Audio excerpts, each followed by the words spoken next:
একদিন তার মা তাকে বললেন,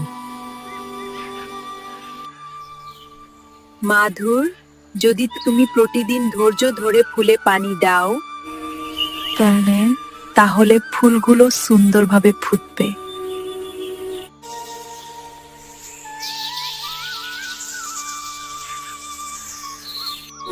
কেন ফুলগুলো এখনো ফুটলো না? আমি আর দিব না।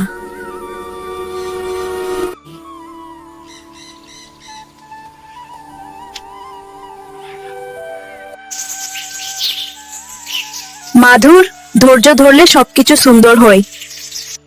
নীলা, ফুলের মতো জীবনেও সময় লাগে। পরের দিন মাধুর আবার চেষ্টা করলো। মাধুর বুঝলো ধৈর্য আর নিয়মিত চেষ্টা সবকিছুর চাবি। জীবনে ধৈর্য ধরে আর নিয়মিত চেষ্টা করলে সবকিছু সুন্দর।